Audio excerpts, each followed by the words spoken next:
Welcome to Mukta series. ড্রামার শুরুতে আমরা একটি ছেলেকে দেখতে পাই যে কিনা রক্তমাখা তলোয়ার হাতে অনেকগুলো লাশ এড়িয়ে সামনের দিকে যাচ্ছিল। সামনে আরো অনেক গার্ডরা ছিল, তবে সে তাদের সবাইকে মেরে ভেতরে চলে যায়।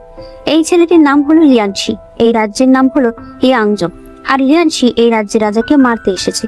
সে যখন রাজার গলায় তলোয়ার ধরে তখন সে বলে, লিয়ানশি তুমি আমার কথা বিশ্বাস করো, আমি তোমাকে মারার চেষ্টা করিনি, তোমাকে মারার চেষ্টা করেছে ইউয়ান। লিয়ানশি বলে, ইউয়ান? তোমার কি মনে হয় আমি ইউয়ানকে ছেড়ে দেব? এরপর সে তাকে মেরে ফেলে। সে চলে যাওয়ার সময় বলছিল, আমার রাজ্য লিচুয়ানকে শেষ করতে যারা যারা জড়িত ছিল আমি কাউকে বাঁচিয়ে রাখবো না। এরপর লিয়ানশি একটি যমজ গাছের কাছে আসে, যে গাছটি প্রায় মৃত ছিল। লিয়ানশি বলতে থাকে, আমি অবশ্যই একটা উপায় বের করব এই গাছটাকে, আমার রাজ্যটাকে আবার সুন্দর করার জন্য। আর ইউয়ান, তোমাকে অবশ্যই আমি শেষ করে ফেলবো। তার চোখ দিয়ে তখন পানি পড়ছিল। তখন আমাদেরকে দেখানো হয় সেই একই গাছের মতো গাছের ছবি আঁকছিল একটি মেয়ে। একটু পরেই তার কাছে একজন দাসী আসে। সে বলে, ম্যাডাম আমি আপনার বিয়ের জন্য পোশাক নিয়ে এসেছি, রাজকুমার আপনার জন্য অনেকগুলো পোশাক পাঠিয়েছে। মেয়েটি তখন বলে, রাজকুমারের কোন পোশাকটা পছন্দ হয়েছে? দাসী বলে, এটাই। মেয়েটি বলে, ঠিক আছে, এটা তুমি ঘরে রেখে দাও, এটাই আমি বিয়ের দিন পরবো। তখনই রাজকুমার সিজু প্রাসাদে আসে। দাসীকে জিজ্ঞেস করে, লিয়ানচানের কি বিয়ের পোশাক পছন্দ হয়েছে? দাসী বলে, হ্যাঁ, ওনার এটা পছন্দ হয়েছে। সিজু বলে, আমি জানতাম আমাদের পছন্দ একই। এরপর সিজু লিয়ানচানের কাছে আসে। লিয়ানচান তাকে সম্মান জানাতে গেলে সিজু বলে, দুদিন পর আমাদের বিয়ে, আমরা স্বামী স্ত্রী হয়ে যাব, তাই তুমি আমাকে এভাবে সম্মান জানিও না, আর আমাকে নাম ধরে ডেকো প্লিজ। এরপর সে বলে, আমাকে ক্ষমা করে দাও, আমি পুরো উত্তর এলাকায় এরকম কোনো গাছ দেখতে পাইনি। লিয়ানচান বলে, তুমি কি পূর্বাঞ্চলের খোঁজ নিয়েছিলে? সিজু বলে, পূর্বাঞ্চলে এরকম গাছ থাকলে হয়তো কেউ না কেউ আমাকে খবর দিত। পূর্বাঞ্চলের সব জায়গায় আমার লোক আছে, শুধুমাত্র লিচুয়ান রাজ্য বাদে। লিয়ানচান বলে, কেন, লিচুয়ানে কি হয়েছে? সিজু বলে, লিচুয়ান পুরো রাজ্যটাই হঠাৎ করে অন্ধকারে ছেয়ে গেছে। 3 বছর আগে হঠাৎ করে তাদের রাজ্যের সকল মানুষ মারা যায়। যে কয়েকজন বেঁচে ছিল তারা অন্য রাজ্যে চলে যায় এবং তারা ওই রাজ্য সম্পর্কে কোনো তথ্যই কাউকে দিতে চায় না। লিয়ানচান বলে, 3 বছর আগেই তো তুমি আমাকে তোমার রাজ্যে নিয়ে এসেছিলে, আমি আমার আগের স্মৃতি সব ভুলে গেছি, আমার সঙ্গে কি তাহলে লিচুয়ানের কোনো সম্পর্ক আছে? সিজু বলে, তুমি বেশি ভাবছো, তুমি সুইয়ান রাজ্যের মেয়ে। 3 বছর আগে তুমি একবার পানিতে পড়ে গিয়েছিলে, তাই তোমার স্মৃতি চলে গেছে। আমি তোমাকে ভালোবাসি, আর এখন আমরা বিয়ে করতে চলেছি, তাই তুমি এগুলো নিয়ে ভেবো না। লিয়ানচান বলে, ঠিক আছে, আমি তাহলে ছবিটা বাজারে পাঠানোর চেষ্টা করছি, যদি কেউ ছবিটা দেখে কোনো তথ্য দিতে পারে। এরপর দেখা যায় লিয়ানচান তার দাসীকে বলে, ছবিটা দেখে কি কেউ কিছু বলেছে? দাসী বলে, শুনেছি কেউ একজন নাকি ছবিটা কিনেছে, হয়তো সে দোকানদার কিছু জানে যার কাছে ছবিটা রেখে। লিয়ানচান বলে, চলো তাহলে গিয়ে একবার ওনার সঙ্গে কথা বলে আসি।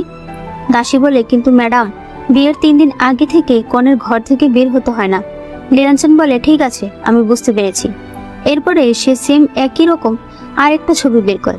তখনই সে কল্পনা করতে থাকে সে সেই গাছের নিচে আছে, তবে যখনই সে সেই গাছের একটি পাতা ছুঁতে যায় তখন সেটা অদৃশ্য হয়ে যায়। তখন কেউ একজন তাকে বলতে থাকে, তুমি অনেক সুন্দর এবং ট্যালেন্টেড একটা মেয়ে, তোমার যা জিনিস তা তুমি পেয়ে যাবে। লিয়ানচান চিৎকার করে বলতে থাকে, তুমি কে? তখনই তার ঘুম ভেঙে যায়। সে ভাবে, আমার অতীত জানার একমাত্র উপায় হলো এই গাছ, তাই এই সুযোগ আমি হাতছাড়া করতে পারি না। এদিকে আমরা দেখতে পাই পুরো রাজ্য সাজানো হচ্ছিল, কারণ রাজ্যে রাজকুমারের বিয়ে।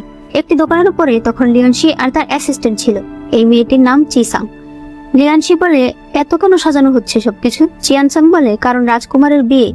লিয়ানশি বলে, তার বিয়ে হলো না কি হলো তা দিয়ে আমার কিছু আসে যায় না, আমি শুধু জানতে চাই লিচুয়ান রাজ্যে ডিভাইন গাছটির ছবিটা কে এঁকেছে।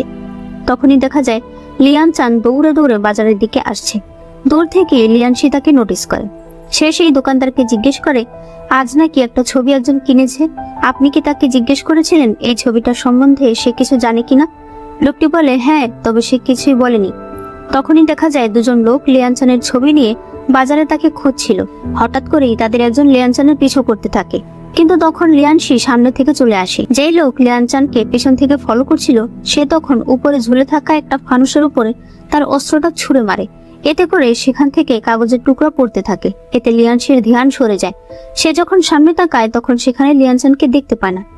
এদিকে দাসী লিয়ানচানের সঙ্গে কথা বলতে যখন তার ঘরে যায় তখন দেখতে পায় সেখানে সে নেই। সে তখন সিজুকে গিয়ে বলে যে আমি ম্যাডামকে সারা প্রাসাদে খুঁজে পাচ্ছি না। এদিকে দেখা যায় লিয়ানচানকে সেই দুজন লোক নিয়ে এসেছে। লিয়ানচান বলে, তোমরা কি টাকা চাও? আমার কাছে যা আছে তোমরা নিয়ে নাও। এগুলো যদি যথেষ্ট না হয় তাহলে আমি প্রাসাদে গিয়ে আরো পাঠিয়ে দেবো। একজন তখন চাকু হাতে ছেলেটাকে বলে, তুমি আগে ওর মুখোশটা খোলো, দেখো যে ও সত্যি রাজকুমারী কিনা। যদি ও রাজকুমারী হয় তাহলে ওকে সাথে সাথেই মেরে ফেলো। সেই ছেলেটা যখনই তার মুখোশে হাত দিতে যাবে তখনই লিয়ানশি সেখানে চলে আসে, আর সে চাকু হাতে ছেলেটাকে গলা টিপে মেরে ফেলে। তখন আরেকজন লোক বলে, ও এখানে কিভাবে আসলো? আমাকে আগে প্রাসাদে যেতে হবে আর হুজুরকে সব জানাতে হবে। তাই সে সেখান থেকে চলে যায়।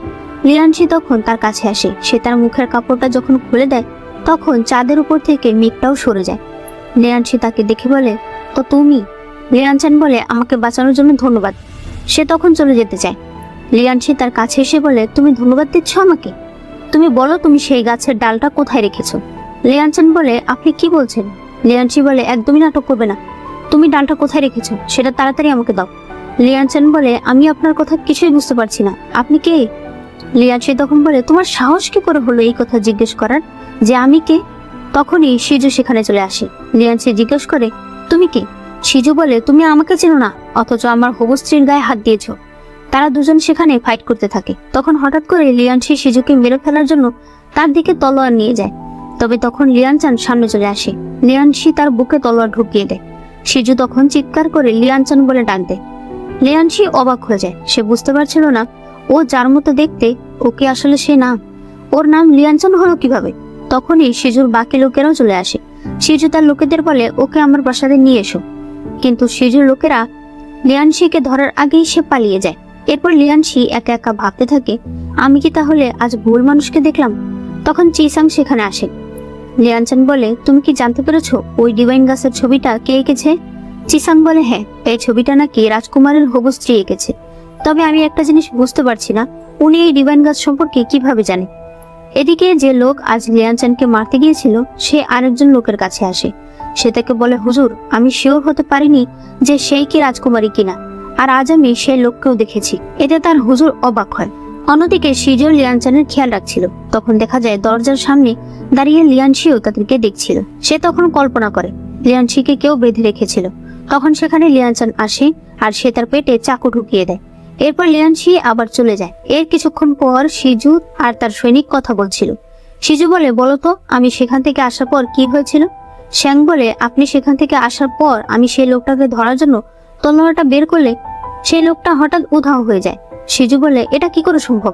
একটা মানুষ আবার কিভাবে উধাও হয়ে যেতে পারে? এরপর শিজু বলে, যাই হোক, এখন সবকিছু ভালোভাবে দেখে রাখবে আর অনেক লোক বাড়িয়ে দাও, অনেক পাহারাদার বাড়িয়ে দাও। শ্যাং বলে, হ্যাঁ, রাজ্যকে বাঁচানোর জন্য। শিজু বলে, রাজ্যকে বাঁচানোর জন্য নয়, আমার বিয়ের জন্য। অন্যদিকে লিয়ানচানের খারাপ স্বপ্ন দেখে ঘুম ভেঙে যায়। সে এসে যখন পানি খেতে চায় তখনই পেছন থেকে লিয়ানশি চলে আসে। এটা দেখে তার হাত থেকে কাপটা পড়ে যেতে চায়, কিন্তু লিয়ানশি সেটা ধরে ফেলে। লিয়ানশি বলে, ভালোই তো লুকাতে পারো ইউয়ান। তার মানে এটাই হলো সেই ইউয়ান যাকে লিয়ানশি খুঁজে বেড়াচ্ছে। সে সেই ছবিটা বের করে বলে, এই ছবিটা কি তুমি এঁকেছো? ইউয়ান বলে, তুমি এটা কোথায় পেলে? লিয়ানশি বলে, তার মানে তুমি এঁকেছো। সেই ইউয়ানের কাছে গেলে ইউয়ান চিৎকার করে শিজুকে ডাকতে যায়, কিন্তু লিয়ানশি তার মুখ চেপে ধরে। তারপরও শিজু একটু আওয়াজ শুনতে পায়। সে দৌড়ে ইউয়ানের ঘরে আসে, কিন্তু সে দেখতে পায় ঘরে কেউ নেই। শ্যাং এসে বলে, রাজকুমার, কাল রাতে সেই লোকটা এসেছিল। তারা দৌড়ে তখন সেদিকে যেতে থাকে। এদিকে দেখা যায় লিয়ানশি ইউয়ানকে কাঁধে করে নিয়ে আসছিল। ইউয়ান বারবার বলছিল, আমাকে ছেড়ে দাও। লিয়ানশি এরপর তাকে ঘরে নিয়ে যায়। সে তাকে বলে, আমাকে তুমি সেই গাছের ডাল দিয়ে দাও। ইউয়ান বলে, আমি কিছুই বুঝতে পারছি না যে আপনি কি বলছেন। কেনই বা আপনি আমাকে কিডন্যাপ করে নিয়েছেন? লিয়ানশি বলে, নাটক করা বন্ধ করো আর গাছের ডাল আমাকে দাও। ইউয়ান তখন একটা হেয়ার পিন হাতে নিয়ে বলে, আমার কাছে আসবে না, আমি কিন্তু তোমাকে মেরে ফেলবো। লিয়ানশি বলে, তোমার সত্যি মনে হয় তুমি একটা হেয়ার পিন দিয়ে আমাকে মারতে পারবে? সে আরো কাছে যেতে থাকে। ইউয়ান বলে, তুমি আমার কাছে আসলে আমি নিজেকে মেরে ফেলবো, তাহলে তুমি আর কিছুই জানতে পারবে না। লিয়ানশি বলে, তোমার এই নিষ্পাপ চেহারা আগেও যেমন ছিল এখনো তেমনই আছে, তুমি ভালোই ভালোই আমাকে গাছের ডাল দিয়ে দাও। ইউয়ান তখন হেয়ার পিনটা নিজের গলায় ঢুকিয়ে দিতে চায়, কিন্তু লিয়ানশি সেটা আগুনে ফেলে দেয়। এরপর সে তার গলা চেপে ধরে। সে বলে, তোমাকে মারার অধিকার একমাত্র আমার আছে। ইউয়ান বলে, তুমি আসলে কে? লিয়ানশির চোখ দিয়ে তখন পানি করতে থাকে। সে বলে, আমি কে? আমি হলাম সেই ভূত যে তোমার চাকুর আঘাত থেকেও বেঁচে ফিরে এসেছে। এরপর লিয়ানশি বাইরে আসে। সে চিসাংকে বলে, তুমি ভালোভাবে খোঁজ নাও যে ওর আসল পরিচয় কি, ওর জন্ম কোথায় হয়েছে, ওর ব্যাকগ্রাউন্ড কি, সবকিছু খোঁজ করো। আর গত রাতে ওকে যে মারতে এসেছিল তাদের ব্যাপারেও খোঁজ নাও। তারা কি সাধারণ কোনো ডাকাত ছিল নাকি অন্য কেউ? এই সব তথ্য আমার চাই। চিসাং বলে ঠিক আছে, আমি সব খোঁজ নিচ্ছি। এদিকে রাজকুমার শিজু অনেক সৈন্যদল নিয়ে পুরো রাজ্যে তল্লাশি চালাচ্ছে ইউয়ানকে খোঁজার জন্য। এরপর ইউয়ান একা একা বসেছিল, তখনই লিয়ানশি তার কাছে আসে। লিয়ানশি তাকে বলে এখানে আসো, কিন্তু ইউয়ান যায় না। সে তখন তার চুল ধরে টেনে তাকে এখানে নিয়ে আসে। এরপর সে তাকে একটি মেকআপ দেখিয়ে বলে তোমার কি এটার কথা মনে আছে? এটা ডালিমের রস দিয়ে বানানো হয়েছে। ইউয়ান বলে না। লিয়ানশি বলে এখানে এসে বসো, কিন্তু ইউয়ান তার কথা শোনে না। লিয়ানশি তখন আবারও তার চুল ধরে টেনে তাকে এনে বসায়। এরপর সে তার গায়ে হাত দিয়ে জোরে চাপ দিতে থাকে আর তার কানটা দেখিয়ে বলে আগে তোমার কান এরকম ছিল না। সে তাকে জোর করে একটা কানের দুল পরিয়ে দেয় আর বলে আগে তুমি এই কানের দুল পরতে। লিয়ানশি তাকে আয়না দেখিয়ে বলে ভালো করে দেখো, দেখে সবকিছু মনে করো আর আমাকে বলো যে ওই গাছের ডাল তুমি কোথায় রেখেছো। ইউয়ান বলে আমার কিছুই মনে নেই। লিয়ানশি তখন তাকে ধাক্কা মেরে সেখান থেকে চলে যায়। এরপর লিয়ানশির কাছে চিসাং আসে আর বলে হুজুর, আমি জানতে পেরেছি এই রাজ্যের রাজকুমার নাকি ওই ম্যাডামকে 3 বছর আগে এই রাজ্যে নিয়ে এসেছে। সে তার আগের সকল স্মৃতি ভুলে গেছে আর আগামীকাল রাজকুমার আর ওই ম্যাডামের বিয়ে। লিয়ানশি তখন বলে আমি 3 বছর ধরে ওকে খুঁজে বেড়াচ্ছি, কিন্তু ওর তো স্মৃতি হারিয়ে গেছে আর এখনো রাজকুমারের স্ত্রী হতে যাচ্ছে। চিসাং তখন অবাক হয়ে যায়। সে বলে তার মানে কি উনি সেই? এরপর লিয়ানশি আবারও ইউয়ানের কাছে আসে। সে তাকে বলে তুমি আমার কাছে আসো, তোমার আঘাতে ওষুধ লাগাতে হবে। কিন্তু ইউয়ান এবারও না। লিয়ানশি যখন তাকে ধরে আনতে চায়, ইউয়ান তখন তাকে ধাক্কা দিয়ে বলে তুমি আমাকে ছোবে না। লিয়ানশি তখন তার কাছে বসে বলে তোমার আঘাতটা চিকিৎসা করা প্রয়োজন। ইউয়ান তখন কাঁদতে থাকে। লিয়ানশি বলে তোমার কি কিছু মনে পড়েছে? ইউয়ান বলে না। 3 বছর আগেই আমার আগের সব স্মৃতি চলে গেছে। আমি নিজেই জানি না আমি কে, আমার কোনো কিছুই মনে নেই। তবে আমি সবসময় চাইতাম যেন আমার স্মৃতি মনে পড়ে। কিন্তু যখন থেকে তোমার সঙ্গে আমার দেখা হয়েছে তখন থেকে তুমি আমাকে মারতেও চেয়েছো, আমাকে জোর করে তুলে এনেছো, এখন আমার সঙ্গে খারাপ আচরণ করছো। এখন মনে হচ্ছে আমার আগের স্মৃতি না জানাই ভালো। লিয়ানশি বলে তুমি কি সত্যি জানতে চাও না যে আমাদের মধ্যে কি সম্পর্ক ছিল? ইউয়ান বলে না, চাই না। তুমি আমার সঙ্গে যেরকম আচরণ করো এতে আমার কিচ্ছু আসে যায় না যে তুমি আমার কে হও। আমি কখনোই তোমার সঙ্গে থাকতে চাই না আর চাইবো না।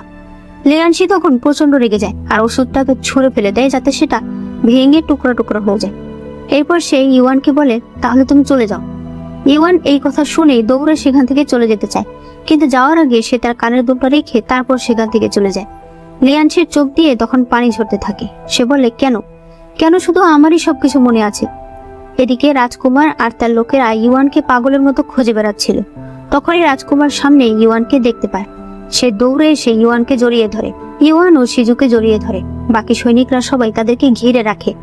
তখন দেখা যায় উপর থেকে লিয়ানশিও তাদেরকে দেখছে। শ্যাং বলে রাজকুমার, আমি কি একটা পালকির ব্যবস্থা করব? শিজু বলে দরকার নেই। সে ইউয়ানকে কোলে তুলে নেয় আর এরপর তাকে নিয়ে চলে যেতে থাকে। পরদিন সকালে শিজু যখন ইউয়ানের ঘরে আসে, ইউয়ান তখন বলে চলো আপাতত আমরা বিয়েটা বাদ দিই। শিজু বলে তুমি এই কথা কেন বলছো? যাতে আমি কোনো বিপদে না পড়ি তাই? তুমি চিন্তা করো না, আমি এই রাজ্যের রাজকুমার, তাই ও আমার কিছুই করতে পারবে না। এদিকে চিসাং লিয়ানশিকে বলে হুজুর, আমি খোঁজ দিয়ে জানতে পেরেছি যে লোকগুলো রাজকুমারীকে সেদিন মারতে এসেছিল তারা এই রাজ্যের নয়। তারা ডাকাতি করার জন্য নয়, বরং তাদের হয়তো অন্য কোনো উদ্দেশ্য ছিল। লিয়ানশি বলে তার মানে আমি ছাড়াও আরো কেউ আছে যে ওকে খুঁজে বেড়াচ্ছে। চিসাং বলে কাল কি আপনি সেখানে যাবেন না? লিয়ানশি বলে কোথায়? চিসাং বলে কাল তো ম্যাডাম আর রাজকুমারের বিয়ে হয়ে যাবে। লিয়ানশি কোনো কথা বলে না। এরপর পরদিন তাদের বিয়ের অনুষ্ঠান শুরু হয়ে যায়। শিজু আজ অনেক খুশি ছিল। ইউয়ান যখন তাকে দেখতে পায় সে তখন বলে আজকের এই দিনটার জন্য শিজু কত অপেক্ষা করেছে, তাই আমাকে খুশি থাকতে হবে। এই রাজ্যের বিয়ের নিয়ম অনুযায়ী বর কনেকে এবং কনে বরকে একটি করে উপহার দেয়। শিজু ইউয়ানের জন্য তার উত্তরাধিকার সূত্রে পাওয়া রাজপুত্রের সেলটা দিয়ে দিতে চায়, কিন্তু ইউয়ান বলে এটা তুমি কি বলছো, এটা আমি নিতে পারবো না। শিজু বলে আমি আমার জীবনের সবচেয়ে মূল্যবান জিনিসটা তোমাকে দিতে চাই। কিন্তু তার সৈনিকও তাকে না করছিল, কারণ মহারাজ জানতে পারলে অনেক অশান্তি করবে। সৈনিক বলে রাজকুমার, আপনি না একটা মুক্তার হার এনেছিলেন, আমি সেটা এনে দেই, আপাতত সেটা দিয়ে বিয়েটা সম্পন্ন করুন। ইউয়ানও তাকে সেটাই করতে বলে, তাই শিজু রাজি হয়ে যায়। শিজু ইউয়ানকে বলে যতক্ষণে আমার উপহার আসছে ততক্ষণে তুমি তোমার উপহারটা আমাকে দিয়ে দাও। ইউয়ান যখন উপহার বের করে তখন দেখা যায় এটা ছিল একটা হেয়ার পিন। লিয়ানশি এটা দেখে প্রচন্ড রেগে যাচ্ছিল। চিসাং বলে হুজুর, আপনি কেন বাধা দিচ্ছেন না? উপহার দেওয়া নেওয়া হয়ে গেলে তো বিয়ে সম্পন্ন হয়ে যাবে। লিয়ানশি বলে তো আমি কি করব? তখনই আমরা দেখতে পাই কেউ একজন ইউয়ানকে টার্গেট করে তীর মারতে চাইছিল, যেটা লিয়ানশি দেখতে পায়। সেই ইউয়ানকে শিজু যখন বুঝতে পারে এখানে অনেক লোক এসেছে, সে তখন গার্ডেদের বলে রাজকুমারীকে নিয়ে আগে প্রাসাদে যাও। আর বাকি তারা দুজন এখানে সেই লোকেদের সঙ্গে ফাইট করছিল। লিয়ানশি বুঝতে পারে ইওয়ানের জীবনে অনেক ঝুঁকি রয়েছে, তাই সে তখনই তাকে বাঁচাতে যায় এবং সেই লোকগুলোর হাত থেকে তাকে বাঁচিয়ে নেয়। এরপর সে তাকে কোলে উঠিয়ে নিয়ে যেতে থাকে। এদিকে রাজকুমারের সকল গার্ডরা মারা গেছে, রাজকুমারও অনেক বেশি আহত। রাজকুমার লিয়ানশিকে বলে, তুমি আমার স্ত্রীকে নিয়ে কোথায় যাচ্ছ? লিয়ানশি বলে, তোমার সঙ্গে ওর বিয়ে হয়নি। লিয়ানশি যখন ইওয়ানকে তুলে নিয়ে আসছিল তখন একজন গার্ড বলে, রাজকুমার ম্যাডাম আপনারা ঠিক আছেন? ইওয়ান এরপর লিয়ানশির কাঁধে কামড় দিয়ে সেখান থেকে নেমে যায়। সে জিজ্ঞেস করে, রাজকুমার ম্যাডাম এসব কথা মানে কি? কি সম্পর্ক তোমার আর আমার? লিয়ানশি বলে, তুমি এখনো বুঝতে পারছো না? তুমি আর আমি স্বামী স্ত্রী। ইওয়ান একদম অবাক হয়ে যায়। লিয়ানশি বলে, তুমি কি তোমার স্বপ্নে দেখা সেই গাছটাকে দেখতে চাও? সে তখন তার বুকের ভেতর থেকে ডিভাইন একটা পাওয়ার বের করে, যার উপরে ইওয়ান হাত ধরলে তারা সেই গাছের কাছে পৌঁছে যায়। ইওয়ান গাছটা দেখে অনেক অবাক হয়। সে বলে, এটা এরকম কিভাবে হয়েছে? আমার স্বপ্নে তো এটা অনেক সুন্দর ছিল। লিয়ানশি বলে, তুমি স্বপ্নে যেমনটা দেখো এই গাছ আগে তেমনটাই ছিল। 4 বছর আগে এই গাছের নিচে আমাদের বিয়ে হয়েছে, এরপরেই এই গাছটা এরকম হয়ে যায়, আর এর পেছনে দায়ী তুমি। ইওয়ান বলে, আমি কি করেছি? লিয়ানশি তখন তার কাছে এসে বলে, তুমি তাড়াতাড়ি এই গাছের ডাল আমাকে দিয়ে দাও। ইওয়ান মাটিতে পড়ে যায়। তার হাত যখন সেই গাছের উপর টাচ করে তখন সে লিয়ানশির সঙ্গে তার কিছু মুহূর্ত দেখতে পায়। সে তখন লিয়ানশিকে জিজ্ঞেস করে, তুমি যে ডালটার কথা বলো, তুমি কি আমাকে বলতে পারো সেটা দেখতে কেমন? লিয়ানশি তখন তার ভেতর থেকে সেই ডালটা বের করে। ইওয়ান সেটা ধরতে চাইলে লিয়ানশি বলে, এটা আমার।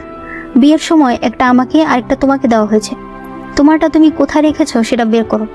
ইওয়ান বলে, আমার তো সেটা মনে নেই, কিন্তু আমি তো শুনেছিলাম তোমার এই রাজ্য নাকি একেবারে ধ্বংস হয়ে গেছে। লিয়ানশি বলে, সেটা তো হবেই, তোমার কারণে এই লিয়ানলি গাছ, আমার রাজ্যের সকল মানুষ একসাথে সিল হয়ে গেছে। তুমি শুধুমাত্র সেই ডালটা আমাকে দাও, তাহলে আমি আবার সবকিছু আগের মতো করতে পারবো। তখন ইওয়ানের বুকের ভেতর ব্যথা হয়। লিয়ানশি বলে, তোমার ভেতরে গাছের ডাল নেই, তাই তোমার এখানে থাকা বেশিক্ষণ ঠিক হবে না। এরপর সে তাকে আবার নিয়ে আসে।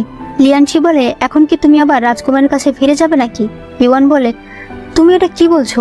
আমার কারণে পুরোটা রাজ্য ধ্বংস হয়ে গেছে, আমাকে খুঁজে বের করতে হবে আমি সেই ডাল কোথায় রেখেছি। তবে আজকের মতো আমাকে একবার শিজুর কাছে যেতে দাও, সে হয়তো আমাকে নিয়ে চিন্তা করছে। লিয়ানশি তখন তার হাত ধরে বলে, তুমি কোথাও যেতে পারবে না। সে তাকে ঘরে নিয়ে আটকে দেয়। কিছুক্ষণ পর ইওয়ান দেখতে পায় তার ঘরের সামনে কেউ খাবার রেখে গেছে। আসলে এটা করেছে চিসাং। এরপর সে তার জন্য কিছু ওষুধ এবং একটা সাধারণ পোশাকও নিয়ে আসে, যাতে সে তার বিয়ের পোশাকটা বদলাতে পারে। পরদিন ইওয়ান লিয়ানশির কাছে গিয়ে বলে, আমি সারা রাত এই বিষয়ে ভেবেছি, আমি তোমাকে সাহায্য করতে পারবো, তবে আমার বিয়ের রাজকুমারের সঙ্গে ঠিক হয়েছে। বিয়েটা ভাঙতে আমার তাকে বোঝাতে হবে, তাই আমাকে এখন সেখানে যেতে দাও। লিয়ানশি বলে, ঠিক আছে চলো। ইওয়ান বলে, আমি একাই যেতে পারবো। লিয়ানশি বলে, তুমি কি ভুলে গেছো যে তোমার উপরে অ্যাটাক হয়? এরপর তারা দুজন প্রাসাদে আসে। শিজু লিয়ানশিকে দেখেই রেগে যায়। ইওয়ান তখন তাকে বলে, তুমি রাগ করো না, আগে একটা ভুল বোঝাবুঝি ছিল, সে কোনো খারাপ লোক না, ও হলো লিচুয়ান রাজ্যের রাজকুমার। শিজু বলে, লিচুয়ান রাজ্যের রাজকুমার 3 বছর আগেই মারা গেছে, আর ওই রাজ্যের কেউ বেঁচে নেই। ইওয়ান তখন লিয়ানশিকে বলে, তুমি লিচুয়ান রাজ্যের রাজকুমার, তোমার কাছে কোনো না কোনো প্রমাণ তো আছেই। লিয়ানশি তখন বলে, 10 বছর আগে রাজকুমার আপনার বাবা অর্থাৎ মহারাজ অনেক বেশি অসুস্থ হয়ে যায়, কারণ সে একটি যুদ্ধে গিয়েছিল। সেখানে আহত হয়ে সে আমার রাজ্যে গিয়ে আমার কাছে সাহায্য চায়। ওই সময় আমি তার চিকিৎসা করেছিলাম, তাকে সুস্থ করে আবার সম্মানের সাথে রাজ্যে ফিরিয়ে দিয়ে গিয়েছিলাম। শিজু তখন মনে মনে বলে, এই বিষয়ে তো আর কেউ জানে না, শুধুমাত্র আমাদের রাজ্য আর লিচুয়ান রাজ্য ছাড়া। সে তখন এই কথা বিশ্বাস করে নেয়। এরপর ইওয়ান শিজুকে ঘরে নিয়ে সবকিছু খুলে বলে। শিজু বলে, তুমি কি পাগল হয়ে গেছো? 3 দিন আগে একটা লোকের সঙ্গে তোমার দেখা হলো, সে তোমাকে বললো যে তুমি আগে তার স্ত্রী ছিলে, আর তুমি তার কথা মেনে নিলে? কখনোই না, আমি এই বিয়ে কখনোই ভাঙবো না। শিজু এরপর লিয়ানশির কাছে আসে আর তাকে বলে, আমি মেনে নিয়েছি তুমি লিচুয়ানের রাজকুমার, তুমি আমার বাবাকে বাঁচিয়েছিলে, তাই আমিও তোমাকে সাহায্য করব। তুমি চাও ইওয়ানের স্মৃতি যাতে ফিরে আসে, ঠিক আছে, এজন্য আমি তোমাকে সাহায্য করব, কিন্তু আমি বিয়ে ভেঙে ফেলবো এটা তুমি স্বপ্নেও ভেবো না। তাই আমি তোমাকে আমার প্রাসাদে আমন্ত্রণ জানাচ্ছি, তুমি এসে এখানে থাকতে পারো যতদিন না পর্যন্ত রাজকুমারের স্মৃতি ফিরে আসছে। লিয়ানশি বলে, আমি এখানে থাকবো কি করতে? এমনিতেই তোমার এখানে বারবার অ্যাটাক হচ্ছে। শিজু বলে, ঠিক আছে, তাহলে আমি আর রাজকুমারী গিয়ে তোমার ওখানে থাকবো। এটা শুনে শিজুর সৈনিক অবাক হয়ে যায়। এরপরে তারা মোটামুটি সবকিছু প্যাকিং করে নেয়। এদিকে আমরা সেই লোককে দেখতে পাই যে কিনা ইওয়ানকে মেরে ফেলতে চেয়েছিল। সে বলে, আমার কাছে লিয়ানলি গাছের একটা হার্ট রয়েছে, কিন্তু এটা আমার হাতে কোনো কাজ করে না। আমার মনে হয় ওদের দুজনের রক্ত যদি এটার উপর লাগে তাহলেই হয়তো এটা কাজ করবে। এদিকে মহারাজ সিজুর সঙ্গে দেখা করতে আসে। মহারাজ এসেই সিজুর সঙ্গে ফাইট শুরু করে দেয়। সে বলে, একটা অজ্ঞাত মহিলাকে বিয়ে করতে চাও, তার উপর আবার তুমি আমাদের উত্তরাধিকার সূত্রে পাওয়া সিলটা তাকে দিয়ে দিতে চাইছিলে। সিজু বলে, আমি তাকে ভালোবাসি, তাকে বিয়ে করতে চাই, তার কাছে যদি আমার সিল থাকে তাহলে সমস্যা কোথায়? কিন্তু মহারাজ এতে আরো রেগে যায়। সে বলে, তুমি এখনই ওই মেয়ের সঙ্গে বিয়ে ভেঙে ফেলবে, নইলে আমি তোমাকে চরম শাস্তি দেব। সিজু বলে, আপনি যা শাস্তি দেওয়ার দিয়ে দিন, কিন্তু আমি এই বিয়ে ভাঙবো না। মহারাজ তখনই শ্যাংকে বলে, তোমার রাজকুমারকে নিয়ে জেলখানায় বন্দি করো। সিজু বলে, দরকার নেই, আমি একাই যেতে পারবো। এদিকে লিয়ানশি আর ইউয়ান লিয়ানশির বাড়িতে চলে আসে। রাতে লিয়ানশি একা একা ভাবছিল, ও আমার পুরো জীবনটা শেষ করে দিয়েছে, আমার পুরো রাজ্য শেষ করে দিয়েছে, এখন আবার ওর কিছুই মনে নেই। আমি কিছুই বুঝতে পারছি না যে আমি কি করব। তখনই চিসাং সেখানে আসে। সে বলে, হুজুর, আমি আপনার জন্য একটা ডালিম নিয়ে এসেছি। লিয়ানশি সেটা নিয়ে নেয়। এরপর সে বলে, তোমার কি মনে হয় ইউয়ান কি ধরনের মানুষ? চিসাং বলে, এক রাতের মধ্যে আপনার সবকিছু শেষ হয়ে গেছে, তাই এই বিষয়ে আমি কথা বলতে চাই না, কিন্তু যদি আপনি জিজ্ঞেস করেন তাহলে আমি বলবো ম্যাডাম এই কাজ করতে পারে না। এরপর ইউয়ান লিয়ানশির সঙ্গে কথা বলার জন্য তার ঘরের সামনে আসে, কিন্তু সে দেখতে পায় সে দরজা খুলছে না। আসলে লিয়ানশি তো বাইরে ছিল। তখন সেখানে চিসাং আসে আর বলে, ম্যাডাম, আপনি কি ডালিম খাবেন? ইউয়ান সেটা নিয়ে নেয়। এরপর সে সেটাকে ভাগ করে অর্ধেক ভাগ চিসাংকে দিয়ে দেয়। চিসাং তখন বলে, আমি আপনাকে দেখাই ডালিম কিভাবে খেতে হয়, এভাবে আপনি আমাকে শিখিয়েছিলেন। কিন্তু ইউয়ানের তো এখন কিছুই মনে ছিল না, তারপরও সে সেভাবে খাওয়ার চেষ্টা করে। দূর থেকে লিয়ানশিও তখন তাদেরকে দেখছিল। তখন লিয়ানশির অতীতের একটা কথা মনে পড়ে। একদিন সে ইউয়ানকে ডালিম খেতে দিয়েছিল। লিয়ানশি তাকে বলে, তুমি ডালিম সহজভাবেও খেতে পারো, আবার চাইলে আমার মতো খেতে পারো। এরপর তারা দুজন মিলে একসঙ্গে সেভাবে ডালিম খায়, কখনো পড়ে যায়, কখনো আবার মুখের ভেতরে যায়। তারা দুজনে এভাবেই অনেক মজা করে। এসব মনে করে লিয়ানশির মন ভেঙে টুকরা টুকরো হয়ে যাচ্ছিল। ইউয়ানও ডালিম খেতে খেতে হঠাৎই লিয়ানশিকে দেখতে পায়। এরপরে লিয়ানশি ইউয়ানের কাছে চলে আসে আর সে তার কাঁধের কাপড় সরিয়ে সেখানে কিছু একটা চেক করে। ইউয়ান জিজ্ঞেস করে, তুমি কি করছো? কিন্তু লিয়ানশি কিছুই বলে না। এতে ইউয়ানও কিছু বুঝতে পারে না আর আমরাও কিছু বুঝতে পারি না। এরপর ইউয়ান যখন ঘরে ছিল তখন লিয়ানশি সেখানে চলে আসে। ইউয়ান বলে, তোমার আর আমার মধ্যে কি সম্পর্ক ছিল তা আগে ছিল, কিন্তু এখন তুমি এরকম হঠাৎ করে আমার ঘরে আসতে পারো না। আসার আগে অন্তত একবার নক করতে পারো। লিয়ানশি তখন একটু পিছিয়ে গিয়ে তাকে নক করে দেখায়। ইউয়ান বলে, এর আগের বার তুমি আমাকে একটা ডালিমের কানে দুল দিয়েছিলে, সেটা কোথায়? লিয়ানশি তখন কিছুটা রেগে বলে, সেটা দিয়ে তোমার কোনো দরকার নেই, এটার সাথে সেই লিয়ানলি গাছের কোনো সম্পর্ক নেই, তাই এটা সম্পর্কে তোমার জানারও কোনো প্রয়োজন নেই। ইউয়ান বলে, তুমি এই কথা কেন বলছো? তুমি কি কিছু লুকাচ্ছ? তখন চিসাং ঘরে আসে। সে ইউয়ানকে বলে, প্রাসাদ থেকে আপনার জন্য ওষুধ পাঠানো হয়েছে, এই ওষুধটা নাকি আপনাকে প্রতিদিন খেতে হয়। লিয়ানশি বলে, তুমি প্রতিদিন কেন ওষুধ খাও? ইউয়ান তখন বলে, এর সঙ্গে লিয়ানলি গাছের কোনো সম্পর্ক নেই, তাই তোমারও এটা জানার কোনো দরকার নেই। লিয়ানশির অনেক রাগ হচ্ছিল, তবে সে কিছুই বলে না। তখনই সিজুর সৈনিক অর্থাৎ শ্যাং মহলের বাইরে আসে। ইউয়ানকে সেদিন যে মারার চেষ্টা করেছিল, ইউয়ান তার ছবি এঁকে শ্যাংকে দিয়ে দেয়। এরপর সে জিজ্ঞেস করে, রাজকুমার কেমন আছে? শ্যাং তখন বলে, আপনাকে তো বলাই হয়নি, রাজকুমার এখন জেলখানায় আছে আর তাকে অনেক শাস্তি দেওয়া হচ্ছে। এই কথা শুনে ইউয়ান তখনই রাজপ্রাসাদের জন্য বেরিয়ে পড়ে। এদিকে লিয়ানশি সিজুর বাবা অর্থাৎ মহারাজের সঙ্গে দেখা করতে আসে। অনেক বছর আগে সে যে তাকে সাহায্য করেছিল, সেজন্য আজ সে তার কাছে একটি উপকারের দাবিতে এসেছে। তবে এর কাজ কি তা হয়তো আমরা পরে জানতে পারবো। সে যখনই বাইরে আসে তখন সেখানে ইউয়ানকে দেখতে পায়। তখন মহারাজ বাইরে আসে। ইউয়ান তখন তার কাছে নত হয়ে বলে, মহারাজ, আপনি রাজকুমারকে ছেড়ে দিন, রাজকুমার কখনো এই বিয়েটা ভাঙার জন্য রাজি হবে না, তাই আমি এই বিয়েটা ভেঙে ফেলছি। মহারাজ বলে, তুমি জানো তুমি কি বলছো? আমাদের রাজ্যের নিয়ম অনুসারে কোনো মেয়ে যদি বিয়ে ভেঙে ফেলে তাহলে তাকে 3 দিন 3 রাত কোনো কিছু না খেয়ে কোনো বিশ্রাম না করে এক জায়গায় দাঁড়িয়ে থাকতে হয়। তুমি কি এগুলো পারবে? ইউয়ান বলে, আমি অবশ্যই পারবো, তবে আমি রাজকুমারকে কষ্ট পেতে দেব না। এরপর দেখা যায় ইউয়ানকে রোদের মাঝখানে দাঁড় করিয়ে রাখা হয়েছে। লিয়ানশি তাকে জিজ্ঞেস করে, এই শাস্তিটা তুমি কেন নিলে? ইউয়ান তখন বলে, এমনিতেও তুমি তো বলেছো আমি অনেক অন্যায় করেছি, আমার অনেক শাস্তি পাওয়া উচিত। আমি জানি না আমি কি করেছি, তারপর আমি জেনে শুনে সিজুকে এত কষ্ট দিতে পারবো না।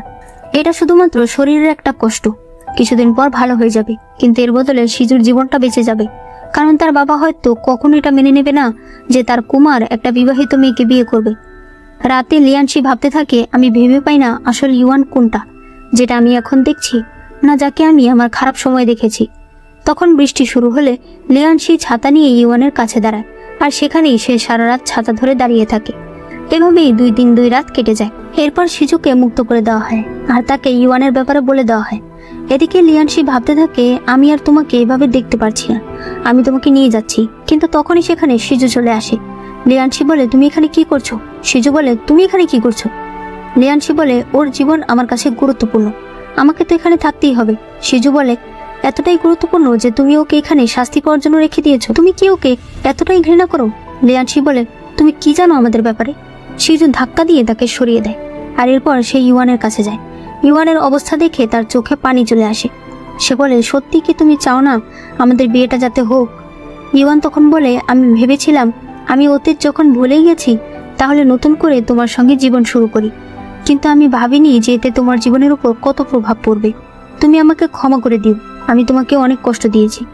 শিজু তখন কাঁদতে কাঁদতে বলে, অনেক হয়েছে। সে তখন তার দড়িগুলো কাটতে থাকে আর বলতে থাকে, আমি এই রাজ্যের রাজকুমার, আমার জন্য এটা একটা লজ্জার বিষয় যে আমি একটা বিবাহিত মেয়েকে বিয়ে করব, তাই তোমার চলে যাওয়াই ভালো। শিজু কথাগুলো বলছে ঠিকই, তবে তার চোখ দিয়ে অঝোর ধারে পানি পড়ছে। ইওয়ান তখন নিচে পড়ে যায় আর সে বলে, আমাকে ক্ষমা করে দিও। এরপর সে অজ্ঞান হয়ে যায়। লিয়ানশি তখন তার কাছে আসে। শিজু বলে, আমি ওকে তোমার কাছে দিয়ে দিলাম, তুমি ওর ভালো মতো চিকিৎসা করো। লিয়ানশি তখন তাকে নিয়ে বাড়ি চলে আসে। এদিকে আমরা শিজুকে দেখতে পাই যে কিনা এখন ইওয়ানের বাকি একদিনের সাজা কাটছিল। শ্যাং বলে, আপনি কেন আবার এই সাজাটা নিচ্ছেন? আপনি মহারাজের কাছে ক্ষমা চেয়ে নিন। শিজু বলে, রাজ্যের কিছু নিয়ম থাকে যেগুলো সবাইকেই মানতে হয়। এদিকে ইওয়ানের জ্ঞান ফেরার সাথে সাথে সে পানি খেতে চায়। লিয়ানশি তাকে পানি দেয়, এরপর সে তাকে খাবার খেতে দেয়। খাবারটা হাতে নিয়ে ইওয়ান বলে, খাবারের ভেতর থেকে এরকম গন্ধ কেন আসছে? লিয়ানশি যখন খাবার হাতে নেয় সে তখন বলে, খাবার থেকে গন্ধ আসছে না, তোমার শরীর থেকে গন্ধ আসছে। 3 দিন যে একটানা বাইরে পড়েছিলে সেটা কি ভুলে গেছো? এরপর সে তাকে গোসল করতে একটা ঝিলের পাড়ে নিয়ে আসে। লিয়ানশি চলে যেতে চাইলে ইওয়ান তাকে বলে, তুমি কি আমার জন্য আরেকটা কাজ করতে পারবে? তুমি কি আমার জন্য কয়েকটা জবা ফুল এনে দিতে পারবে? আমার চুলগুলো অনেক ময়লা হয়ে গেছে। লিয়ানশি বলে, যত সব জ্বালা। এরপর সে সেখান থেকে চলে যায়। এরপর সে ঘরে বসে ভাবছিল, আমি কি করে ওর স্মৃতি ফিরিয়ে আনবো, আমার মাথা তো কোনো কাজই করছে না। তখন সে ইওয়ানের চিৎকার শুনতে পায়। সে তখন দৌড়ে বাইরে আসে আর ইওয়ান ইওয়ান বলে ডাকতে থাকে, এমনকি সে পানিতেও নামে, তবে সে ইওয়ানকে কোথাও পায় না। তখনই হঠাৎ করে ইওয়ান পানি থেকে উপরে ওঠে আর লিয়ানশিকে দেখে লজ্জা পেয়ে যায়। লিয়ানশি বলে, তোমার কি হয়, তুমি একটু শান্তিতে গোসলও করতে পারো না? ইওয়ান বলে, আমি কি করলাম, আমি একটা পাথরে ব্যথা পেয়েছি তাই চিৎকার করেছিলাম। লিয়ানশি বলে, কোন পাথর? ইওয়ান তখন পাথরটা দেখায়। লিয়ানশি তখন তার হাতে একটা আঘাতের চিহ্ন দেখতে পায়। সে তখন তার হাত ধরে বলে, এখানে কি হয়েছে? ইওয়ান বলে, আমি তো জানি না, যখন থেকে আমার মনে আছে তখন থেকে আমি আমার হাত এরকমই দেখছি। লিয়ানশির মনে পড়ে ইওয়ানের হাতে এই জায়গায় একটা ছবি আঁকা ছিল। সে তখন মনে মনে বলে, আমার অবর্তমানে ওর জীবনে কি কি ঘটে গেছে, ওর হাত এমন কেন হয়ে গেল? এরপর সে পানি থেকে উঠে পড়ে।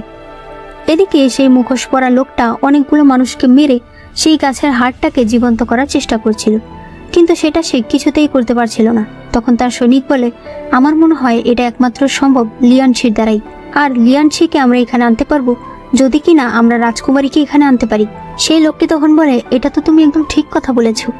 এদিকে ইওয়ান তার চুল কাপড় দিয়ে মুছছিল, তখন সেখানে লিয়ানশি চলে আসে। তখন তার মনে পড়ে আগেও ইওয়ান ভেজা চুলে ঘুমিয়ে পড়তো। লিয়ানশি তখন তার চুল মুছে দিয়েছিল, তার মাথায় তেল দিয়ে চুল আশ্রে দিয়েছিল। এরপর সেও তার সাথে ঠিক সেভাবেই টেবিলে শুয়ে পড়ে। লিয়ানশি এরপর ভেতরে আসে, সে ইওয়ানের হাতে ওষুধ লাগিয়ে দেয়। এরপর আবার চলে আসি। কিছুক্ষণ পর লিয়ানশি বলে, আমি এক জায়গায় যাচ্ছি, এই কয়দিন তুমি ইওয়ানের খেয়াল রেখো। এদিকে আমরা শিজুকে দেখতে পাই, যাকে দংলি ইওয়ানের সেই হেয়ার পিনটাতে। শিজুর তখন মনে পড়ে 3 বছর আগে সে একবার শিকার করতে গিয়েছিল, ওই সময় সে ইওয়ানকে নদীর পাশে পড়ে থাকতে দেখে। এরপর দেখা যায় ইওয়ান বলছে, আমি এখানে এসেছি 3 মাস হয়ে গেছে, আমি এখন একটু সুস্থ, তাই আমি এবার চলে যেতে চাই। শিজু বলে, তুমি কোথায় যাবে? ইওয়ান বলে, আমার আগের কিছুই মনে নেই, তাই আমি আমার স্মৃতি ফেরাতে বিভিন্ন জায়গায় যাব। শিজু তখন আকাশের চাঁদের দিকে তাকিয়ে বলে, আমি যদি তোমার একটা নাম দিয়ে দিই? আমি তোমার নাম দিলাম লিয়ানচান। তখন হঠাৎ করেই শিজু মাটিতে পড়ে যায়। সবাই দৌড়ে আসলে ইওয়ান শ্যাংকে জিজ্ঞেস করে, উনি কি আগে কোনো আঘাত পেয়েছিল? শ্যাং বলে, একবার ঘোড়া থেকে পড়ে গিয়েছিল, এরপর থেকে প্রায় এরকম মাথা ঘুরে পড়ে যায়। ইওয়ান তার জামা খুলে দেখতে পায় তার হার্টের কাছে রক্ত জমা হয়ে আছে। মূলত এই কারণেই তার নিঃশ্বাস নিতে কষ্ট হয়, যে কারণে সে অজ্ঞান হয়ে যায়।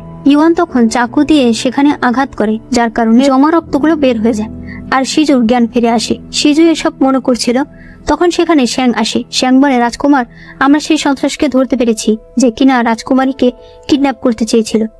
সিজু সেখানে যায় আর সে তার চাকু দিয়ে সে লোকটার হাতের ভেতরে টুইস্ট করতে থাকে। এটা দেখে শ্যাং এর ভীষণ ভয় লাগছিল। সিজু জিজ্ঞেস করে, তুমি কেন ওকে কিডন্যাপ করতে চেয়েছিলে? সে লোকটি বলে, কারণ ওর নাম ইউয়ান আর ও হলো ইয়ংজো রাজ্যের রাজকুমারী। এদিকে ইউয়ান লিয়ানশি তাকে এই পর্যন্ত যা যা বলেছে তা সে খাতায় লিখে রাখছিল। তখন তার মনে পড়ে তাকে মারতে আসার সময় একজন লোক তাকে রাজকুমারী বলে ডেকেছিল। তাই সে চিসাংকে খুঁজতে থাকে। তখনই সেখানে লিয়ানশি চলে আসে। ইউয়ান লিয়ানশিকে বলে, কেন আমাকে ওই দিন ওই লোকগুলো রাজকুমারী বলেছিল? তোমার সঙ্গে বিয়ে হওয়ার আগে আমি কি রাজকুমারী ছিলাম? লিয়ানশি বলে, তোমার কিছু মনে পড়ছে না, তাই আমি তোমার জন্য একটা ওষুধ নিয়ে এসেছি। এটা খাওয়ার পর আমার মনে হয় তোমার স্মৃতি ফিরে আসবে। তখন সেখানে সিজু চলে আসে। সে বলে, আমি কখনোই তোমাকে এটা খেতে দেবো না।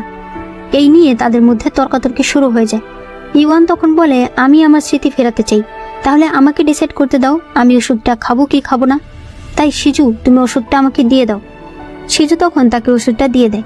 এরপর ইউয়ান সিজুকে জিজ্ঞেস করে, তুমি হঠাৎ কোনো কিছু না বলে চলে আসলে যে? সিজু তাকে কিছু বলতে যাবে, তখন তার মনে পড়ে সে আসলে জানতে পেরেছে যে ইউয়ানের পুরো পরিবার দায়ী ছিল লিচুয়ান রাজ্যকে শেষ করার পেছনে। লিয়ানশি এই কারণে ইউয়ানের পরিবারকে শেষ করে ফেলেছে। তবে সে এখনও তার রাজ্যকে ফিরিয়ে আনতে পারছে না, কারণ ইউয়ানের স্মৃতি চলে গেছে। একবার ইউয়ানের স্মৃতি ফিরে আসলে লিয়ানশি যদি তার কাছ থেকে সব তথ্য জানতে পারে, এরপর সে তাকে মেরে ফেলবে। এইসব ভেবেই সে ইউয়ানের কাছে চলে এসেছে। তবে সে এখন এ বিষয়ে কিছুই বলে না, আর লিয়ানশিও তাদেরকে কথা বলতে শুনতে পায়। রাতে ইউয়ান লিয়ানশির জন্য খাবার নিয়ে যায়। তখন চিসাং তাকে বলে, আমাদের রাজকুমার আলো জ্বালিয়ে ঘুমায় না, তাই আপনি একটা বাতি নিয়ে তার ঘরে যান। ইউয়ান বাতি নিয়ে যখন তার কাছে যায় তখন সে তাকে বলে, আমার মনে হলো তুমি মনে হয় সিজুর সঙ্গে একসঙ্গে বসে খাবার খাবে না, তাই আমি তোমার জন্য আলাদা খাবার নিয়ে এসেছি। লিয়ানশি তখন তাকে ধাক্কা দিয়ে বের করে দেয় আর বলে, আমি বাইরে এসে খেয়ে নিতে পারবো। এরপর লিয়ানশির কাছে চিসাং আসে। সে বলে, রাজকুমার সিজু ম্যাডামকে যে সেদিন মারতে এসেছিল তাকে ধরে নিয়ে গেছে। লিয়ানশি তখন ভাবতে থাকে, তাহলে এই বিষয়ে সে আমাকে, এমনকি ইউয়ানকেও কেন কিছু বলল না। এরপর তারা একসঙ্গে খাবার খেতে বসে। সেখানে সিজু খাবারে বিষ আছে কিনা তা চেক করতে থাকে। লিয়ানশি বলে, তোমাকে মেরে ফেলার হলে আমি খাবারে বিভিন্নভাবে বিষ দিতে পারতাম, তুমি কোনোদিন ধরতেও পারতে না। ইউয়ান তখন বলে, তোমার কথার থেকে ভয়ঙ্কর বিষ মনে হয় পৃথিবীতে আর নেই। এতে লিয়ানশি আর কথা বলে না। সিজু বলে, আমি একটু চা খাবো। ইউয়ান তখন চা আনতে যাওয়ার সময় হঠাৎ পড়ে যেতে চায়। তখন লিয়ানশি তাকে বাঁচিয়ে নেয়। তখন মোমবাতির কারণে লিয়ানশির গায়ে আগুন ধরে যায়। লিয়ানশি টেনে তার জামাটা খুলে ফেলে আর তার হাতেও আগুন লেগে যায়। সিজু পানি দিয়ে সেটা নিভিয়ে দেয়। এরপর ইউয়ান লিয়ানশির আঘাতে ব্যান্ডেজ করে দেয়। সে জিজ্ঞেস করে, তুমি কি আগুন ভয় পাও? লিয়ানশি বলে, তুমি কিভাবে বুঝলে? ইউয়ান বলে, এটা তো সহজ, তুমি তোমার ঘরে কোনো বাতি আগুনের কোনো কিছুই রাখো না, অন্ধকারে থাকো, তার মানে তুমি আগুনকে আসলে ভয় পাও। এরপর সে তাকে সেই ওষুধটা ফিরিয়ে দেয়। সে বলে, আসলে আমি বুঝতে পারছি না এই ওষুধটা কিভাবে খেতে হয়, এটা কি সিদ্ধ করে খেতে হয় নাকি এটা স্যুপ বানিয়ে খেতে হয়। লিয়ানশি ওষুধটা নিয়ে নেয়, তবে সে তাকে কিছু বলে না। এরপর ইউয়ান চলে আসে। পরদিন সে ভাবছিল কিভাবে আমি লিয়ানশির ঘরের অন্ধকার দূর করব। তখন সে কিছু জিনিসের নাম লিখে চিসাংকে সেগুলো আনতে বলে। চিসাং জিনিসগুলো নিয়ে আসলে ইউয়ান বলে, আজ রাতের আগে লিয়ানশিকে ওর ঘরে যেতে দিও না। রাতে লিয়ানশি যখন ঘরে আসে তখন ইউয়ান তাকে নিজের বানানো একটা লাইট জ্বালিয়ে দেখায় আর বলে, এখন থেকে তোমার ঘর আর অন্ধকার থাকবে না। লিয়ানশি এরপর শুয়ে পড়ে আর ইউয়ানও তার ঘর থেকে চলে যায়। লিয়ানশি এরপর স্বপ্ন দেখতে থাকে সে অনেক বেশি আহত ছিল। ওই সময় ডিভাইন গাছের হাট তার কাছে এসেছিল। এরপর সে যখন তার রাজ্যে যায় সে দেখতে পায় তার পুরো রাজ্যবাসী মরে পড়ে আছে। এসব দেখে লিয়ানশি কান্নায় ভেঙে পড়ে। সে প্রচন্ড কাঁদতে থাকে। তখন লিয়ানশির ঘুম ভেঙে যায়। সে উঠে এসেই সে লাইটটাকে আছাড় মেরে ভেঙে ফেলে। এরপর সে নিজেকে নিজে বলতে থাকে, আমি এসব কি করছি। পরদিনই লিয়ানশি ইউয়ানের কাছে আসে। সে তাকে সে ওষুধটা দেয়। লিয়ানশি বলে, এই ওষুধ সব রোগের চিকিৎসা করে, তবে সমস্যা হলো এটা হার্টে অনেক বড় প্রভাব ফেলে। তুমি অনেকদিন ধরে ওষুধ খাচ্ছ, তোমার কি হার্টে কোনো প্রবলেম আছে কিনা সে বিষয়ে আমি নিশ্চিত না। ইউয়ান তখন বলে, আমার হার্টের সমস্যা নেই, আমি দুর্বল, তাই এগুলো ভিটামিন হিসেবে খাই। সে যখন ওষুধটা নিতে চায় ইউয়ান তার হাত ধরে ফেলে। সে বলে, তুমি কি জানো তুমি আগে কিরকম মানুষ ছিলে? ইউয়ান বলে, না জানি না, হয়তো এখন যেমন আছি তার চেয়ে ভালো ছিলাম, বা হয়তো তার চেয়ে খারাপ ছিলাম। লিয়ানশি বলে, তুমি যদি জানতে পারো যে তুমি একটা স্বার্থপর খারাপ মহিলা ছিলে? ইউয়ান বলে, তারপরও সেটা আমি আমার সকল পাপের প্রায়শ্চিত্ত করার জন্য তৈরি আছি। সে তখন সে ওষুধটা খেয়ে ফেলে। ওষুধ খাওয়ার খানিকক্ষণের মধ্যেই তার মুখ থেকে ব্লিডিং হতে শুরু করে। লিয়ানশি তখন অনেক ভয় পেয়ে যায়। ইওয়ানের শরীর খারাপ শুনে সে যে দৌড়ে সেখানে আসে, আর সে লিয়ানশিকে মারতে চায়। লিয়ানশি বলে, তুমি বলো ওর হার্টে কি কোনো সমস্যা আছে কিনা। সেজু তখন বলে, যখন আমি ওকে পেয়েছিলাম ওর সারা শরীরে আঘাত ছিল, ওর হার্টে একটা কিছু দিয়ে আঘাত করা হয়েছে। আমি রাজ্যের সব ভালো ভালো ডাক্তার একত্র করি, কিন্তু কেউই এটা পুরোপুরিভাবে ভালো করতে পারে না। এখনো একটু সুস্থ হয়েছিল, তখনই আবার তুমি আসলে ওর জীবনে, আর এসেই তুমি প্রথম দিনই ওর বুকে আঘাত করে দিলে। এই কথা শুনে লিয়ানশি ইওয়ানের বুকের কাছে এসে দেখতে পায় কিছু আঘাতের চিহ্ন ভেসে উঠেছে। সে তখন একটা চাকু নিয়ে ইওয়ানের হাত কেটে ফেলে আর চাপ দিয়ে সেখান থেকে রক্ত বের করতে থাকে, যাতে করে সেই ওষুধ মিশ্রিত রক্তটা পড়ে যায়। এরপর সে যখন ব্যান্ডেজ নিয়ে আসছিল, শিজু তার হাত থেকে সেটা কেড়ে নেয় আর বলে, এগুলো আমি করছি। কিছুক্ষণ পর তার কাছে শ্যাং আসে। সে বলে, আমি সেই সন্ত্রাসের কাছে একটা আংটি পেয়েছি। শিজু বুঝতে পারে এই আংটিটা আসলে লিয়ানশির। এদিকে লিয়ানশি রাজপ্রাসাদের ডাক্তারের সঙ্গে দেখা করে। ডাক্তার বলে, আমি কোনোদিনও এরকম আঘাত দেখিনি, যেরকম আঘাত ওনার হার্টের জায়গায় ছিল। আমি জীবনে অনেক রোগী দেখেছি, অনেক ধরনের আঘাত দেখেছি, কিন্তু আমি বুঝতেই পারিনি যে এটা কোন ধরনের অস্ত্র দিয়ে করা হয়েছে। লিয়ানশি এরপর একা একা হাঁটতে থাকে। সে বলতে থাকে, তার মানে কি ডিভাইন গাছের ডাল দিয়ে ওকে আঘাত করা হয়েছিল? ও কি নিজেই এটা করেছে যাতে আমাকে বাঁচানো যায়? এরকমটা যদি হয় তাহলে তো আর ও বেঁচে থাকতো না। ও কিভাবে বেঁচে আছে? তখনই শিজু তার উপর আক্রমণ করে দেয়। শিজু সে আংটিটা তাকে দেখিয়ে বলে, এই আংটিটা তোমার, তাই না? তুমি ইওয়ানের স্মৃতি ফিরিয়ে এনে তোমার কাজ যখন হয়ে যাবে তখন তুমি তাকে মেরে ফেলবে, তাই না? লিয়ানশি বলে, তাতে তোমার কি? এতে তাদের মধ্যে মারামারি শুরু হয়ে যায়। এদিকে চিসাং রাজপ্রাসাদের জেলে আসে, আর সে দেখতে পায় জেলের সব গার্ডরা পড়ে আছে, আর সেই সন্ত্রাস কয়েদিও এখন নেই। সে দৌড়ে বাড়িতে আসলে দেখতে পায় বাড়িতেও গার্ডেরা পড়ে আছে, আর ইওয়ান কোথাও নেই। সেখানে একটি চিঠি রাখা ছিল, যাতে লেখা ছিল, ইওয়ানকে বাঁচাতে চাইলে পাহাড়ের খাদের উপরে একা এসো। চিসাং এই চিঠিটা নিয়ে লিয়ানশিকে দেয়। লিয়ানশি আর শিজু একসাথে সেই জায়গায় আসে। শিজু লিয়ানশিকে বলে, তুমি ইওয়ানকে বাঁচাতে যাও, আমি এদেরকে সামলে নিচ্ছি। লিয়ানশি সেখানে গেলে সে দেখতে পায় ইওয়ানকে একজন ধরে রেখেছে। মূলত এটা ছিল ইওয়ানের ভাই। লিয়ানশি গার্ডেদের মেরে ইওয়ানের কাছে যেতে থাকলে ইওয়ানের ভাই তাকে বলে, তুমি এই চাকুটা দিয়ে আগে নিজের বুকে রক্ত বের করো। ইওয়ান তাকে বারবার না করছিল, কিন্তু লিয়ানশি চাকুটা তার বুকে ঢুকিয়ে দেয়। এরপর সে সেই চাকুটা ইওয়ানের ভাইয়ের দিকে ছুঁড়ে মারে। ইওয়ান তখন সরে যায়, তবে এটা ইওয়ানের ভাইয়ের গায়ে লাগে না। সেই ডিভাইন গাছের হার্টের উপর যখন ইওয়ানের রক্ত পড়ে তখন সেটা অনেক রিয়াক্ট করে ওঠে, যার ফলে ইওয়ান উড়ে চলে যেতে থাকে। লিয়ানশি তাকে ধরে ফেলে, আর সেও অনেক আহত হয়, আর সেই ডিভাইন হার্টটাও অন্যদিকে চলে যায়। ইওয়ানের পর অজ্ঞান হয়ে যায়। লিয়ানশি বারবার তাকে ডাকতে থাকে। এরপর যখন ইওয়ানের জ্ঞান ফেরে তখন সে তাকে জড়িয়ে ধরে। শিজু তাদেরকে দেখতে পায়। এরপর আমাদেরকে 4 বছর আগের সময় নিয়ে যাওয়া হয়। ইওয়ানের আজ বিয়ে ছিল। আজকেই তাকে লিচুয়ান যেতে হবে, যেখানে লিয়ানশির সঙ্গে তার বিয়ে হবে। ইওয়ান তার ভাইকে বলে, বাবা কোথায়? তার ভাই বলে, তোমাকে তো বলা হয়নি, আসলে বাবা কাল রাত থেকে অনেক অসুস্থ হয়ে গেছে, কিন্তু তোমাকে তো তোমার কথা রাখতে হবে। আসলে সেই ইওয়ানের সৎ ভাই, এবং সে তার মাকে বন্দি করে ইওয়ানকে একটা মিশনের জন্য লিচুয়ান পাঠাচ্ছিল। ইওয়ান শুধুমাত্র তার মায়ের জন্য চলে যায়। সেখানে যাওয়ার পর হঠাৎ করে বৃষ্টি নামতে শুরু করে। ওই সময় তার মাথায় কেউ একজন ছাতা ধরে। সে তাকাতে দেখতে পায় একটি ছেলে তার মাথায় ছাতা ধরে আছে। এটা ছিল লিয়ানশি, তবে ইওয়ান তো লিয়ানশিকে চিনত না। এরপর তাদেরকে সেই জমজ গাছের নিচে নিয়ে যাওয়া হয়। সেখানে সকল নিয়ম কানুন মেনে তাদের বিয়ে হয়। একটা বাটিতে পানির ভেতরে লিয়ানশি তার হাতের একটু রক্ত দেয়। সেই একই পানিতে ইওয়ানও তার হাতের 1 ফোঁটা রক্ত দেয়। এরপরে তারা দুজনেই দুটো ডাল দিয়ে সেই পানিটা মিক্স করে। এরপরেই তাদের বিয়ে সম্পন্ন হয়ে যায়। এরপরে সেই ডাল দুটোই তাদেরকে দিয়ে দেওয়া হয়। লিয়ানশি ইওয়ানকে বোঝায় যে এই ডাল অনেক মূল্যবান, কারণ এতে আমাদের রক্ত মিশেছে। এরপর লিয়ানশি বলে, ঠিক আছে, তুমি এবার বিশ্রাম নাও। ইওয়ান তখন লিয়ানশির পোশাক খুলে দিতে চায়। লিয়ানশি বলে, তুমি কি করছো? ইওয়ান বলে, এখানে আসার আগে দাসীরা আমাকে বলে দিয়েছে। লিয়ানশি ইওয়ানের মাথা ছুঁতে গেলে ইওয়ান প্রচন্ড ভয় পেয়ে যায়। লিয়ানশি তখন বলে, এসবের কোনো দরকার নেই, আমি অন্য জায়গায় ঘুমাচ্ছি। সে তখন পাশের রুমে চলে যায়। এই রুম দুটোর মাঝখানে পাতলা একটা পার্টিশন ছিল। ইওয়ান মাটিতে একটা ছোট ফুল পড়ে থাকতে দেখে সে তখন সেটা উঠিয়ে রাখে। লিয়ানশি এরপর বলতে থাকে, আসলে এটা আমাদের প্রথম দেখা নয়, আমি তোমাকে আরো দেখেছি, তবে তোমার হয়তো আমার কথা মনে নেই। এরপর আমাদেরকে দেখানো হয় লিয়ানশি একবার ইয়ংজা রাজ্যে গিয়েছিল। সে এক ডাক্তারের কাছে এসেছিল।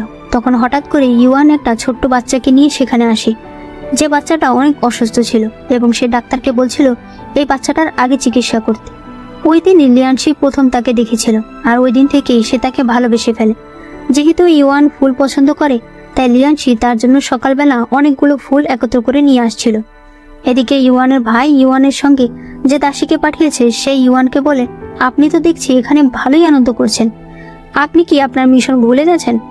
আপনার এখানে আপনার স্বামীকে মারতে পাঠানো হয়েছে, তার সঙ্গে ভালোবাসা করার জন্য নয়। তখনই লিয়ানশি সেখানে আসে। এরপর লিয়ানশি আর ইওয়ান একসঙ্গে বসে খাবার খাচ্ছিল। ইওয়ান বলে, আমি শুনেছি এই রাজ্যের লোকেরা কাঁচা খাবার বেশি পছন্দ করে, এগুলো তো রান্না করা।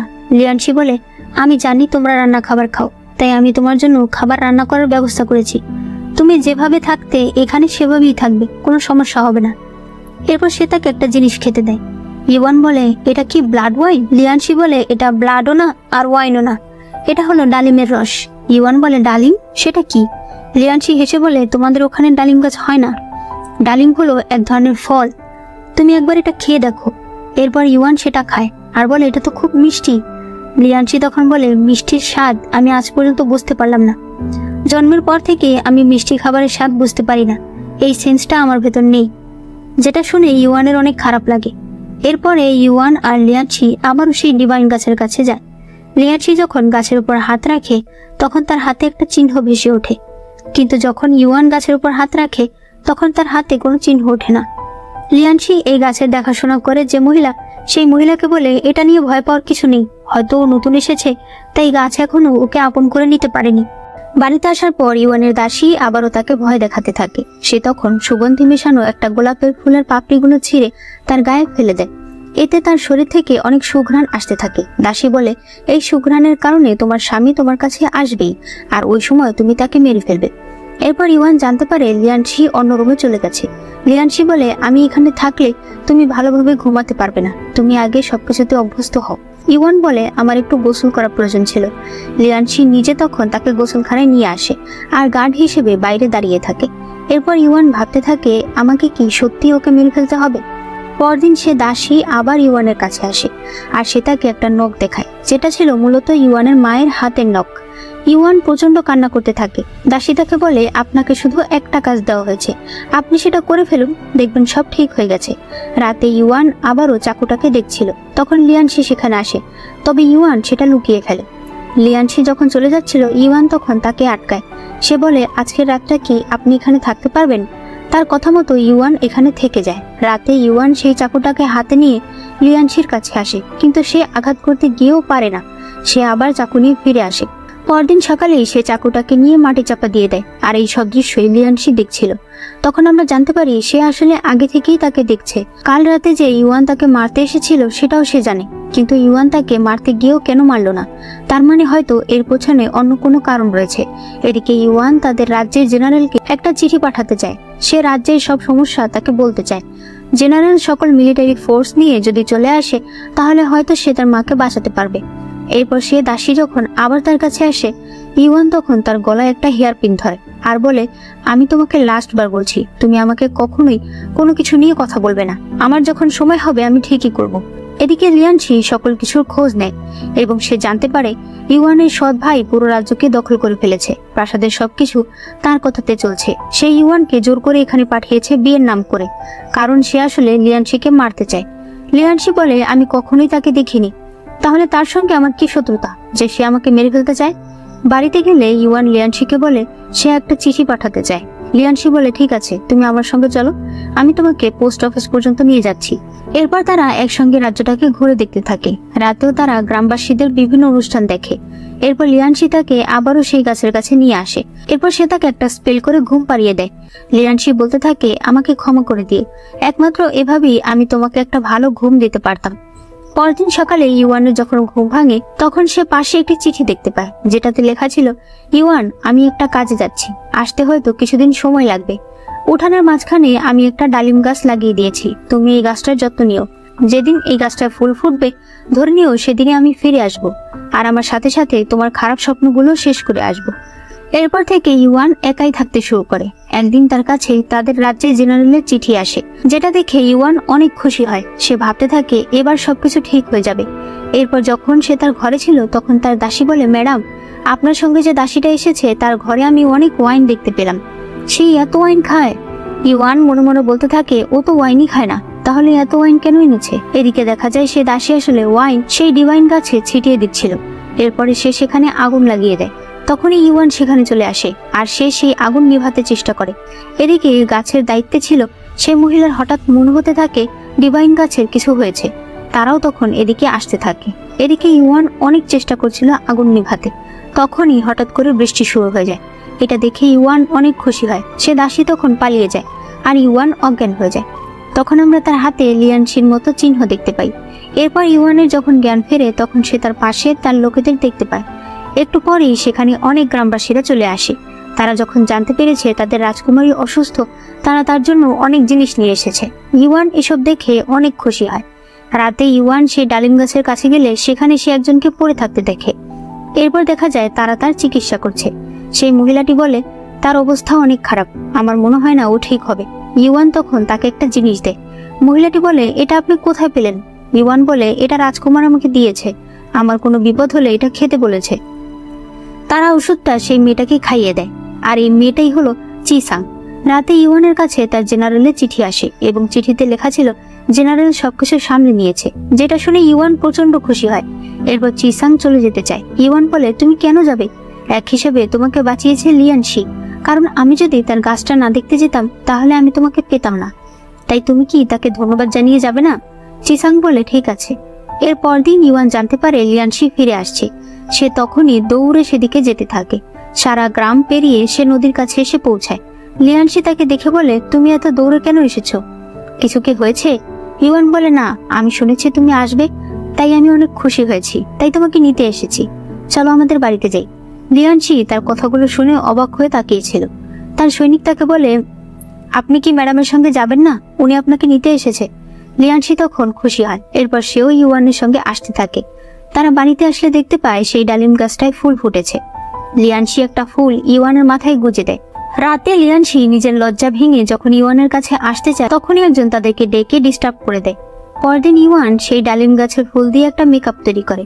রাতে লিয়ানশি আসলে সে বলে, তোমাকে আজ অন্যরকম লাগছে। দাসী তখন বলে, কারণ ম্যাডাম একটা নতুন মেকআপ বানিয়েছে, তাই তাকে অন্যরকম লাগছে। লিয়ানশি বলে, তুমি কি আমার সঙ্গে একটু হাঁটতে বের হবে? এরপরে তারা দুজন হাঁটতে হাঁটতে আবার সেই রিওয়াইন গাছের কাছে যায়। ইওয়ান তাকে একটা ওয়াইন খেতে দেয়। লিয়ানশি বলে, আমি যদি একবার বুঝতে পারতাম মিষ্টির স্বাদটা আসলে কেমন হয়। এরপর লিয়ানশি ইওয়ানকে একজোড়া কানের দুল দেয়, যেটা দেখতে অনেকটা ডালিমের মতো ছিল। ইওয়ান এতে অনেক খুশি হয়। সে তখন লিয়ানশিকে বলে, তুমি কি জানতে চাও মিষ্টির স্বাদ কেমন হয়? সে তখন তাকে কিস করে দেয়। লিয়ানশি একদম শকড হয়ে যায়। এরপর সে বলে, মিষ্টির স্বাদ অনেক ভালো।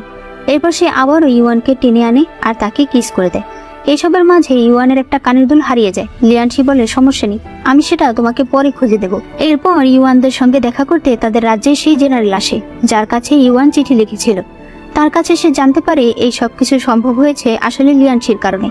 ইওয়ান এরপর বলে, তুমি এত কিছু করেছো আমার জন্য, অথচ আমি একটু বুঝতেও পারিনি। এরপর লিয়ানশি আবার সেই ডিভাইন গাছের কাছে যায়। সে সেখানে সে মহিলাকে ডেকে নিয়ে এসেছে। এখানে সে সেই মহিলাকে বলে, আমি আমার স্ত্রীকে সর্বদা রক্ষা করতে চাই, আমাকে বলুন সেটা আমি কিভাবে করতে পারবো। মহিলা বলে, এজন্য আপনাকে অনেক ত্যাগ করতে হবে। আপনার কাছে ডিভাইন গাছের যে ডালটা রয়েছে সেটা আপনি আমাকে দিন, এটা আমি আপনার হার্টে স্থাপন করে দিচ্ছি। এর মাধ্যমে আপনার স্ত্রী যদি কখনো বিপদে পড়ে আপনি তাকে বাঁচাতে পারবেন। এরপর লিয়ানশির শরীরে আরো অনেকগুলো সুই ঢোকানো হয়, যেটা অনেক যন্ত্রণাদায়ক ছিল। লিয়ানশি ব্যথায় চিৎকার করছিল। আর এখানেই আমাদের আজকের পার্টটি শেষ হয়ে যায়। এটা এই ড্রামার প্রথম পার্ট। এর শেষ পার্ট দেখতে চাইলে তোমাদের অবশ্যই 1500 লাইক করে দিতে হবে। যদি 1500 লাইক কমপ্লিট করে দিতে পারো তবেই আমি এর শেষ পার্ট নিয়ে আসবো, আর নয়তো আমি অন্য কোনো ড্রামা নিয়ে আসবো। তাই ভিডিওটি ভালো লাগলে একটি লাইক করে দিও, কমেন্টে কেমন লেগেছে সেটা জানিও, আর চ্যানেলে নতুন হলে চ্যানেলটাকে সাবস্ক্রাইব করে দিও।